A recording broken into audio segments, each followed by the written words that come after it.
आज की मुरली 30 जुलाई 2025। आज बाबा ने कहा, मीठे बच्चे, जब समय मिले तो एकांत में बैठ विचार सागर मंथन करो। जो पॉइंट सुनते हो उसको रिवाइज करो।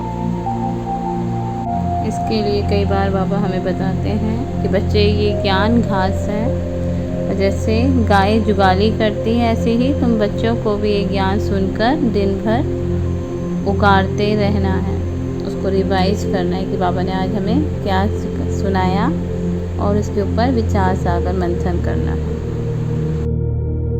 आज का प्रश्न है, तुम्हारी याद की यात्रा पूरी कब होगी? उत्तर, बाबा ने कहा, जब तुम्हारी कोई भी कर्मेंद्री धोखा ना दे, कर्मातीत अवस्था हो जाए, तब याद की यात्रा पूरी होगी।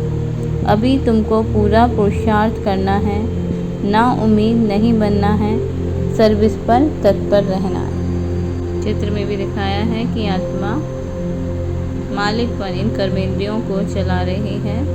कर्मेंद्रियों के बस नहीं, कर्मेंद्रियों को श्रीमद् प्रमाण चला रही है। धारणा के लिए मुख्य सार।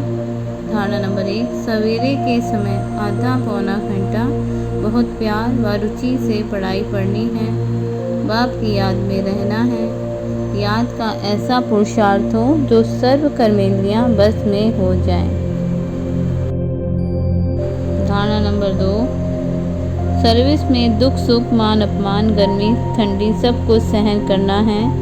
कभी भी सर्विस में थकना नहीं है। 3 पैर पृथ्वी में भी हॉस्पिटल कम यूनिवर्सिटी खोल हीरे जैसा बनाने की सेवा करनी है। आज का वरदान, सच्चे आत्मिक स्नेह की अनुभूति कराने वाले मास्टर स्नेह के सागर भव। विस्तार, बाबा ने कहा, जैसे सागर के किनारे जाते हैं तो शीतलता का अनुभव होता है, ऐसे आप बच्चे मास्टर स्नेह के सागर बनो। तो जो भी आत्मा आपके सामने आए वो अनुभव करे कि स्नेह के मास्टर सागर की लहरें स्नेह की अनुभूति करा रही हैं, क्योंकि आज की दुनिया सच्चे आत्मिक स्नेह की भूखी है।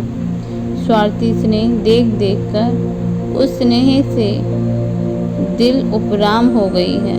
इसलिए आत्मिक स्नेह की थोड़ी सी घड़ियों की अनुभूति को भी जीवन का सहारा समझेंगे। बाबा कह रहे हैं, जो दुनिया में स्नेह है वो स्वार्थ का है और आपका स्नेह आत्मा के लिए है, निस्वार्थ है। तो ऐसे स्नेह को आज सारी दुनिया ढूंढ रही है, और जब वो स्नेह आप बच्चों से अनुभव करेंगे तो इसी स्नेह को जीवन का सहारा समझेंगे। स्लोगन, ज्ञान धन से भरपूर रहो तो स्थूल धन की प्राप्ति स्वतः होती रहेगी। अव्यक्त सारे संकल्पों की शक्ति जमा कर श्रेष्ठ सेवा के निमित्त बनो। बाबा कह रहे हैं, जैसे सतयुगी सृष्टि के लिए कहते हैं एक राज एक धर्म है, ऐसे ही अब स्वराज में भी एक राज अथवा स्वयं के सारे पर सभी चलने वाले हों। मन अपनी मनमत ना चलावे, बुद्धि अपनी निर्णय शक्ति की हलचल ना करे, संस्कार आत्मा को नाच नचाने वाले ना हों, तब कहेंगे एक धर्म एक राज्य। तो ऐसी कंट्रोलिंग पावर धारण कर लो, यही बेहद सेवा का साधन है। अच्छा, ओम शांति। मुरली को याद करने के लिए कई बार मुरली को चित्रों के साथ देखें और फिर बुद्धि से याद करने की कोशिश करें कि बाबा ने इन चित्रों पर हमें क्या बताया। अच्छा, ओम शांति।